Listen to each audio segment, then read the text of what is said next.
Welcome to r/Tales from Tech Support, where we get to have a little chuckle at the technologically disadvantaged. Like me. I'm Uncle Reddit, and have I got a story for you. Well, here's something a little different. We're going to do a daytime recording today. My own phone. And just to keep it interesting, we're going to try doing the readings during the day. I have a studio audience, but she doesn't want to be seen on camera, so we got a different view today. I can't log in. So I used to work in tech support for a private business handling calls and emails from a UK government agency. I only lasted 3 weeks, somehow receiving emails demanding a new sat-nav for health and safety reasons, and I don't have to send you an email to authenticate because of who I am, had me looking elsewhere. Today's story was a call that my buddy took. I was listening in to learn, and he was rapidly looking perplexed. The lady in question said she couldn't log into her laptop. No matter what she did, the little stars didn't appear. Now, the laptops didn't have a docking station for when at home, but did come with a monitor, port replicator, and keyboard and mouse. In a moment of clarity, I asked my buddy if I could unmute and take over. Me. Hello, could you tell me if you're typing using the wireless keyboard supplied? Her. Yes, nothing's happening. Me. Could you remove the keyboard dongle from the laptop? This will disconnect the wireless keyboard, and then use the laptop's own keyboard to enter your password. The well-known Windows bump of USB device being removed, followed by key presses, followed by a heavier hand jabbing uncontrollably at the keyboard. Her. Nothing at all. Me. Have you just tried logging into the laptop using the wireless keyboard you just disconnected? Her, without a pause. Yes. Longer pause. Oh, it's working now. So she unplugged the keyboard and then tried to use the same keyboard that she just deactivated. That's almost as bad as me yelling at my wife to be quiet so I can do this recording, and then my own phone does a notification on me right in the beginning. Genius. Your new AntiVirus broke a whole division. This was back maybe a decade ago. I had just got my start in IT after being out of college and working retail, attempting to get out. I had been able to join a small 5-person firm that was in the middle of a merger with another 5-person firm. As such, our firm's IT was taking over the IT of the clients of the other company's phone setup. We came into one of the phone setup's big clients, a large manufacturing company in that area that basically everyone in this small town had family working for, Builder Inc. I was tasked to work with one of the senior guys in IT to roll out a new AV, AntiVirus, for all the machines at Builder Inc. Mostly this should have been done via GPO, but their old antivirus, I forgot what it was, had a manual removal process, so I was tasked with going to each machine during someone's lunch break or downtime to run the uninstall steps, reboot and reboot again so the antivirus would install. All in all, this was going to take a while. However, not even a week in, when we had maybe 25% of the company protected, we get a call about how the new antivirus is causing massive slowdowns to all the machines they were installed on. Me, being new to IT, deferred to the senior tech, but didn't think it was ours, as full scanning hadn't been enabled. In fact, the only scanning that was done for this test group was nightly from like 8 p.m. to 1 a.m. Joe, the lead on this rollout, asked me for a list of devices from each division of Builder, so he can pull one from each to once again separate into another group. So I did that and asked Joe what he was thinking. Joe let me know that since these are old, even at the time, 32-bit machines with 2 gig of RAM and XP installed on them, this was near the great XP end of life, that the machines were just slow to begin with and that the users were blaming it on the antivirus to try and not make their bosses look cheap and lazy for not updating their machines in over a decade.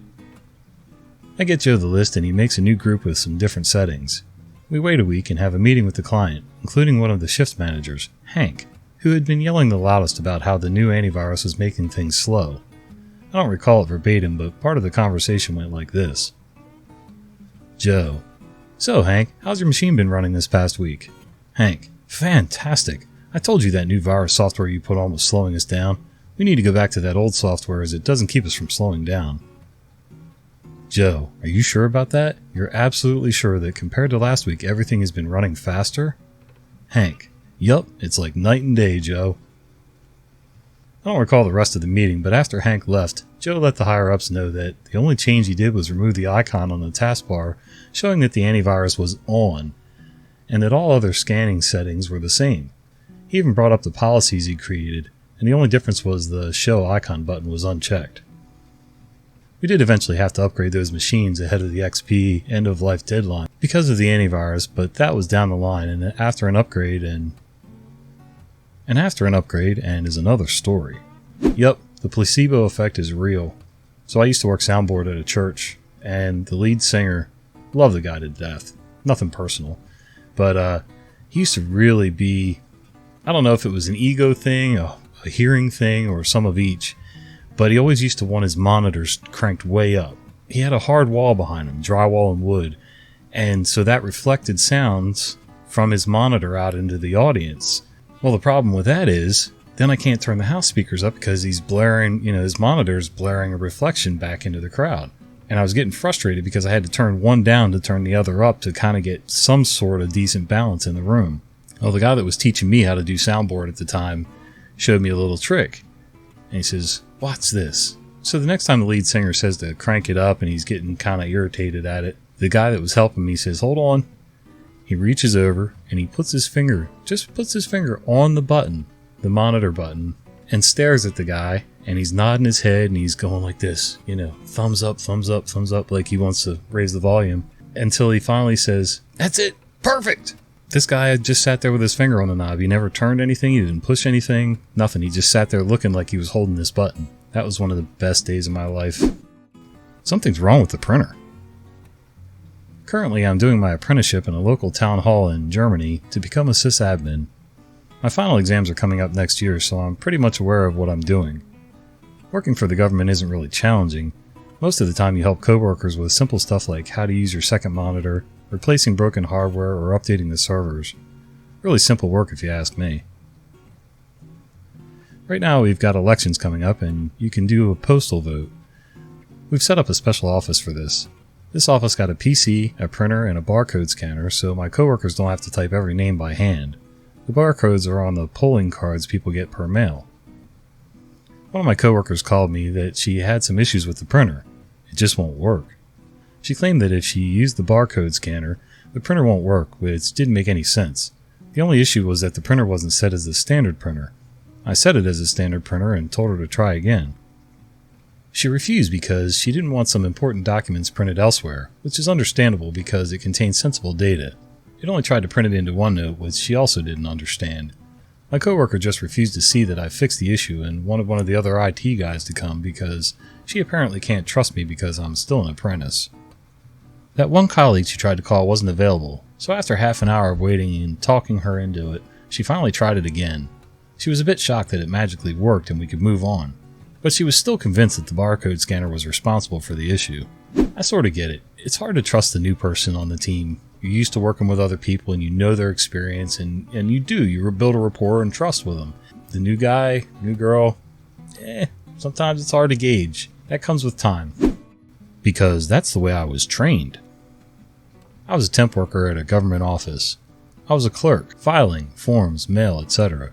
But folks soon figured out I knew about computers, and I responded much faster than the IT team. The IT team was in another building in another part of the city. One day, the administrative assistant for the senior director flags me down.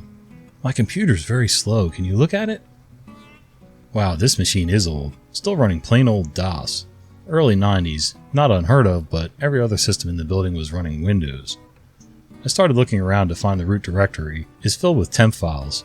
So I clear them all out and reboot. Zoom, relatively speaking, it boots. She fires up WordPerfect and everything is fine.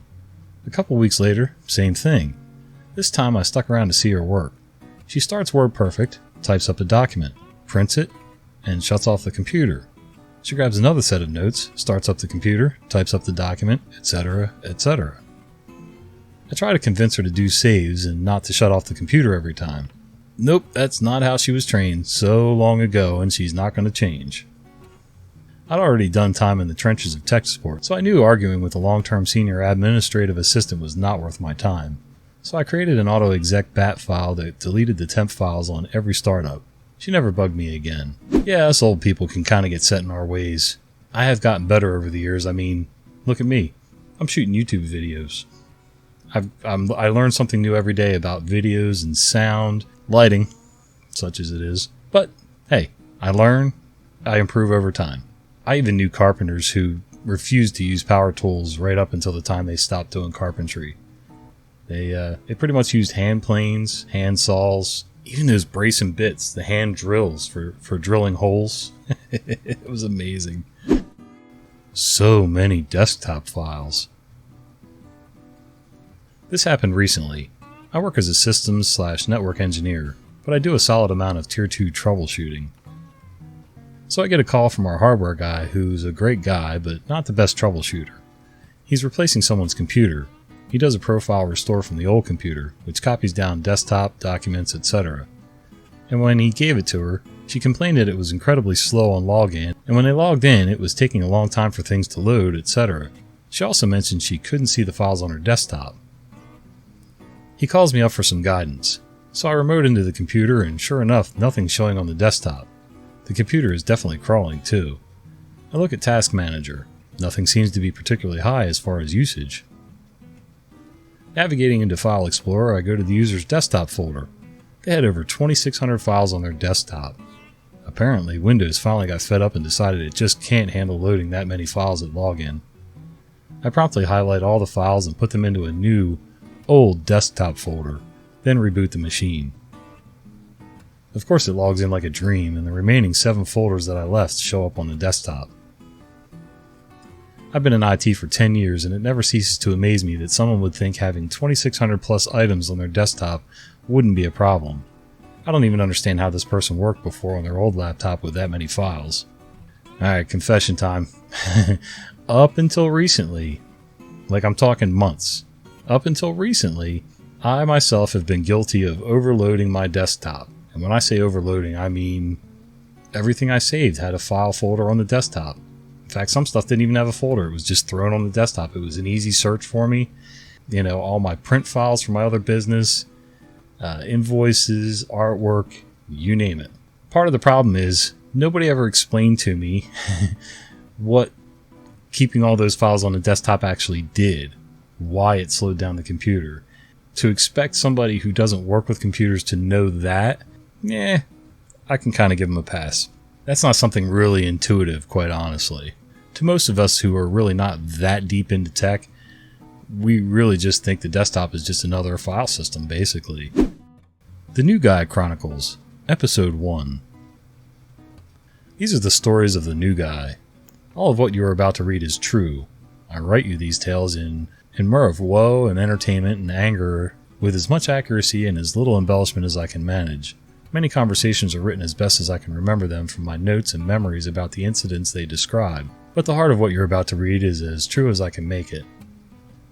Names have been changed to protect the innocent and the guilty. Preface: we need a new tech on the team. We have a team of 3 guys supporting almost 600 users. Tickets are up almost 60% over the last 5 years, and we can't keep up.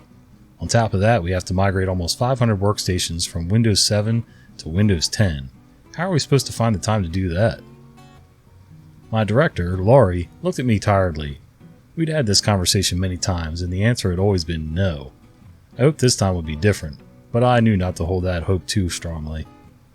I'll bring it up with Steve, but he won't want to spend the money on another person. Ah, Steve, the CEO, the penny pincher. Look, I'm not even necessarily asking for a full-time person. Even a part-time intern or whatever would be a huge boon to the department. I'm just telling you we don't have the resources to keep up with the day-to-day tasks much longer, never mind a massive migration project. I'll see what I can do. A few days later, I got word from Laurie that it actually looked promising. I began excitedly writing job descriptions for 2 different positions, one for a full-time Tier 1 help desk tech, and one for a part-time intern. This was exactly what we needed. A full-time help desk technician could work almost exclusively on the Windows 10 upgrades and get us finished by January 2020 without us having to do much with it at all.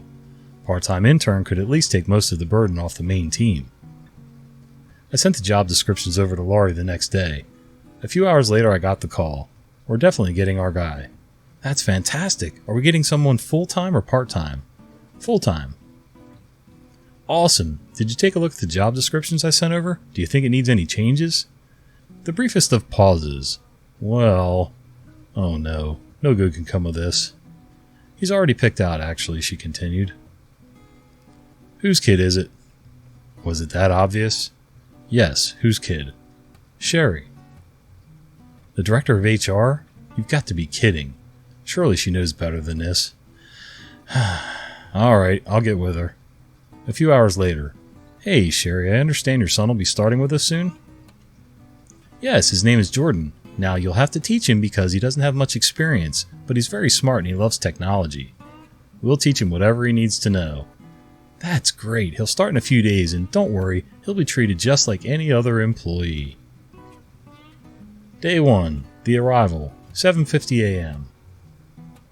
Welcome, I'm Thomas. I'll be your manager. John and Daniel usually arrive around 8:30. They're the more senior sysadmins. So how much experience do you have? It's mostly just from playing around with computers at home and stuff, to be honest. I took a couple classes in school, but I don't have a degree. Well, as long as you're willing to learn, we'll teach you everything you need to know. I will tell you that a lot of your time, especially at the beginning, is going to be spent upgrading and imaging computers.